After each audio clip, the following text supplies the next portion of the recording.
Morning সবাইকে। বনু অনেকদিন থেকে বলছে দি শুরু কর স্টার্ট করা যাক একটু একটু করে। আবার যদি মাঝখানে লেজি হয়ে যায় তো আজকে আমি বলবো সকাল থেকে আজকে আমি করলাম। আজ আমি আজকে সকাল থেকে বাড়িতেই ছিলাম, তো চলো। সো প্রথমেই আমি সকালে ব্রেকফাস্টের জন্য ডালিয়া বানিয়ে নিয়েছিলাম, আর তারপরে ডালিয়াটা হয়ে যাওয়ার পরে আমি ডাল বসিয়ে দিয়েছিলাম। সো প্লিজ কেউ আমাকে জাজ করো না, কারণ আমি ওরকমভাবে খুব একটা রান্না করতে পারি না। আর তারপরেও যে রেসিপিটা আমি ইউজ করি জানার পর মায়ের থেকে হয়তো জেনে নিলাম, কিন্তু তারপরে নেক্সট টাইম আবার আমি ভুলে যাই, তো আবার আমি চেষ্টা করি মনে করে করে করার। তো এটাই বাস। আর ডাল হওয়ার পাশাপাশি আমি ভাতও বসিয়ে দিলাম।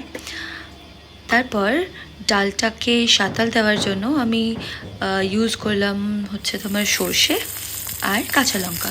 ভীষণ অল্প তেলে আমি রান্না করি, দ্যাটস ওয়াই দেখতেই পাচ্ছ তেলটা ভীষণ অল্প। সো চলো, ডালটা হওয়ার পর আমি মাছ ভাজতে বসিয়ে দিলাম। মাছেও ভীষণ অল্প তেল দিয়েছি।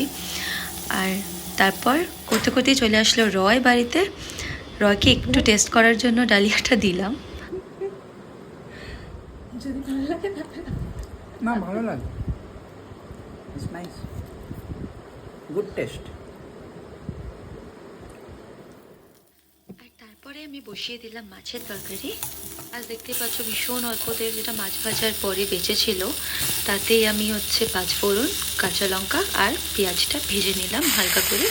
তারপর সবজি বলতে হচ্ছে পেঁপে দিয়েই শুধু তরকারিটা বানানো হয়েছিল, পেঁপে আর টমেটো দিয়েছি। দেওয়ার পর একটু কষিয়ে নিয়ে নুন হলুদ দিয়ে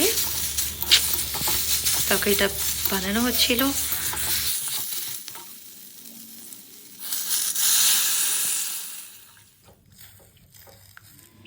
মাছের তরকারিটা বসিয়ে একটু সময় পেয়েছিলাম, তো ভাবলাম চলো বেকার বসিয়ে থেকে লাভ নেই, একটু মুখটাকে ভালো করে ওয়াশ করে আসলাম। ওয়াশ করার পর টমেটো কেটে বাস একটু ফেসের মধ্যে ইউজ করছিলাম। ততক্ষণে আমার মাছের তরকারিটাও হয়ে আসলো। Tata, by.